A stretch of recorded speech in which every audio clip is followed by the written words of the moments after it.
and welcome back to my channel, Mental Health with Melissa. If you're new here, I'm Melissa. Please don't forget to hit that like and subscribe button because I post new videos every single Sunday and Wednesday. And subscribing to my channel really helps support me in getting more mental health information out there to our BIPOC communities and on mental health, and also tons of free LCSW test prep for those of you that are studying to become licensed clinical social workers or even licensed clinical marriage and family therapists, as a lot of our licensing test questions are very similar. And so I'm able to get more of that out to you. I have a social work study LCSW test prep program available for purchase at the link in the description box down below. So make sure that you check that out. I have a very detailed study program, which entails test prep videos that are private to those that purchase it, and also a 170 mock exam, 170 test question mock exam, and a study guide. So feel free to check that out again in the link down below. I am a LCSW psychotherapist, clinical supervisor, and a PhD psychology research student. So let's go ahead and get into the material that we have to look at today. All right, so a few of the last videos that I've had have really explored these challenging best, most, first, next sort of vignette questions. And we're actually going to be taking a look at that further today with another best vignette question, because I know these sorts of vignette questions are pretty popular and well requested. We're going to be taking it a step further and really exploring a question surrounding cultural diversity and religion. So when somebody comes to you, if you have a client that comes to you with specific cultural or religious beliefs, how do we respond? So let's go ahead and take a look at the vignette question so you get a better idea of what I'm talking about and we can break it down. Right, so as always, go ahead and pause the video here, read the question, answer the question for yourself before I go through it, then compare your answer to mine to really test your test-taking abilities, and then we can go ahead and really break down kind of the meat in the vignette. So go ahead and pause here.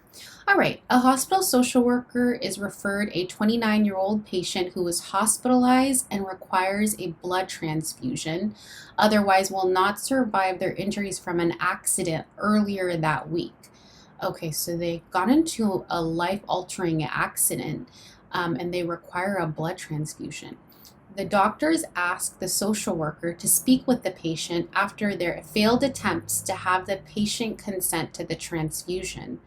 So what we know here is that the medical team is really trying to collaborate with the rest of the medical team, which involves the medical social worker, to possibly intervene here and to gather more information about why or what's going on. And so that's where we're at right now. Upon meeting with the client, the social worker learns that the client adheres to specific religious beliefs that prohibit blood transfusions. He understands that he will die without it. Okay, so he identifies with a religious belief that doesn't allow him to receive blood transfusions, and he understands and comprehends that. So the best response from the social worker is, so again, we see this main keyword here, best, and that tells us a lot. I mean, there may be several options that may be things that we would respond with, but we're looking for the best and maybe the first sort of response here. And I did it a little bit differently this time with the responses, because usually I'll just have like some sort of intervention, but this time I have actual quoted responses of maybe intervening with a specific sort of conversation or like way to open up the conversation in general. So let's go ahead and go through these one by one. Option A, tell me more about your beliefs and how they are influencing your decisions. This is a pretty open-ended sort of statement, and it's really non-judgmental, and it's allowing the patient to express where he's at. And the social worker would really be providing person-centered care. There's no judgment here. There's no trying to persuade the patient of what he should or shouldn't do. And if we have patients or clients that have decision-making capacity, then we really do adhere to this self-determination sort of principle. And I have 2 videos on self-determination on my channel that I think are really important to watch and to learn. So definitely check out my channel to find those videos. So let's go ahead and move to the next option just to rule out any other possible answers. Option B, this is a matter of life or death. We should talk this through. So yeah, this is a matter of life or death from what we understand from what the medical team has told us.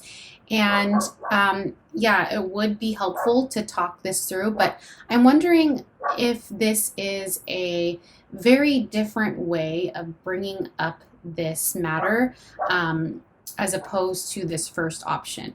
So as I always say in kind of talking through communication barriers with like my clients, for example, there are 1,000 ways to deliver the same message, right? And so option A and option B are delivering the same message, that we want to learn more about what's going on and we want to talk to the patient.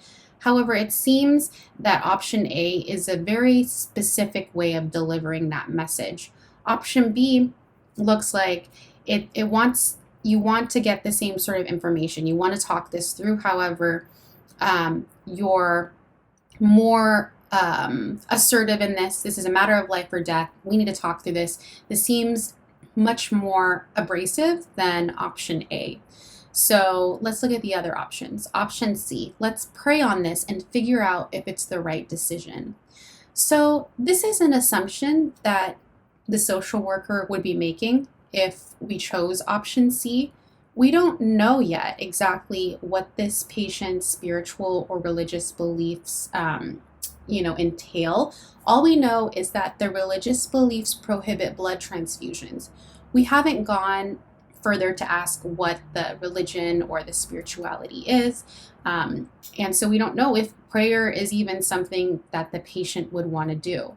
So this is a little bit presumptuous. And, I think that utilizing integration and spirituality in therapy can be a very powerful tool if it's consented by the actual person that's receiving the treatment. So the patient or the client in this case, right?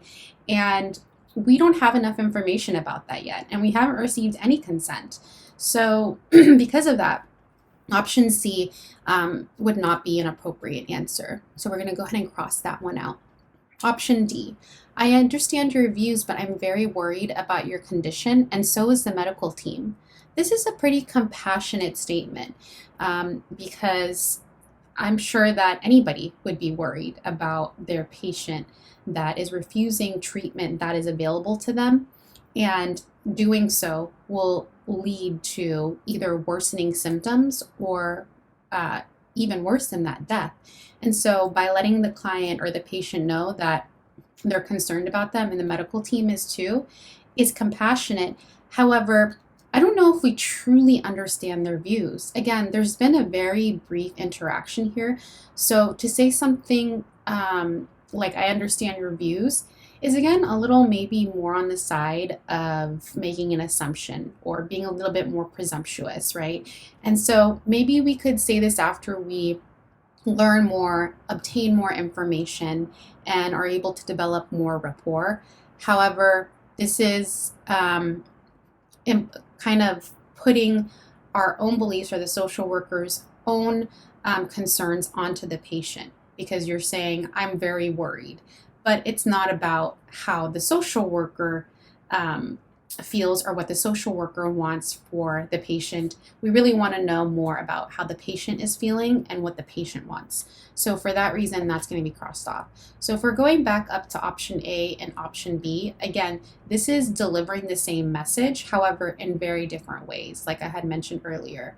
So this is a matter of life or death. We should talk this through versus tell me more about your beliefs and how they are influencing your decisions. So right away, we know as social workers, mental health and behavioral health providers, we really want to approach our population and our clients that we're serving coming from a place of curiosity and compassion. And the way that we do that is providing interventions in which we want to ask open-ended questions. So tell me more about your beliefs and how they're influencing your decisions is a very open-ended statement because there's, again, no judgment in this. We're not including our own sorts of judgments or our own sorts of feelings or needs in this. This is truly wanting to hear where the patient's coming from.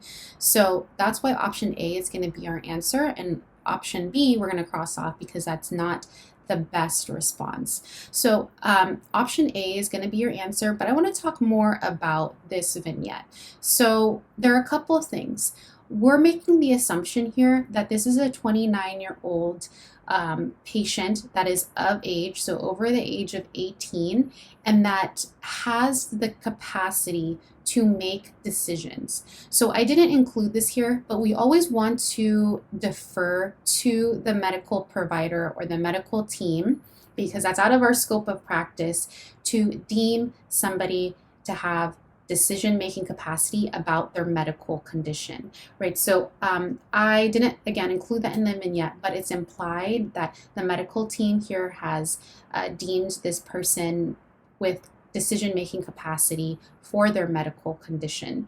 So if somebody was of altered mental status or did not have capacity to make decisions, for example, maybe disoriented, like altered mental status, or some sort of severe mental illness that prohibited them from really comprehending and understanding their decisions to their medical care, then this would be probably a different vignette, which would have different responses as options for the interventions. But what we have here is a 29-year-old of age individual who has decision-making capacity, who is not disoriented or altered mental status. There is no severe mental illness that is causing any sort of delusion or hallucinations. And we know that they can understand that they will die without the blood transfusions and adhere to these very specific beliefs. So because of all of those things that I mentioned, that makes it appropriate to support the patient where they are at. Of course, ultimately, the medical team is going to provide information about the medical interventions, how they may help or not help the patient in the patient's condition. We don't have anything to do with that because we don't have that medical background. But what we do have the ability to do is listen to where the patient's at. So the medical team may be trying to use the social worker to, who knows, like I didn't put more information about that, but if you are a medical social worker for a relatively long period of time, like I worked in the medical field as a medical social worker for a very long time. There may be times where the medical team may use you inappropriately, like not all the time and not with every single doctor, of course, but they may ask you to try to convince somebody to do something when you just don't have that ability because, again, we really rely on this person-centered care approach with self-determination.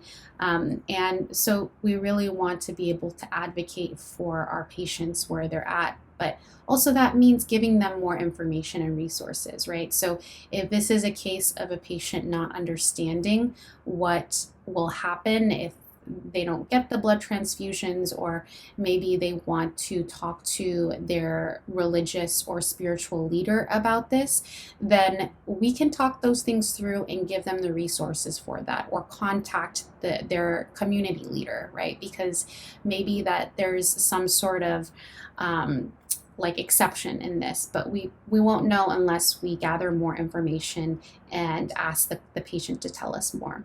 So that was more of a mouthful, but I wanted to make sure that we could kind of expand on that. And so if you got this right, let me know in the comments section down below. If you got it wrong, let me know what was confusing about it, because I really am interested to hear how these questions are for you. Anyway, I hope that was helpful. Until next time, managing mental health matters.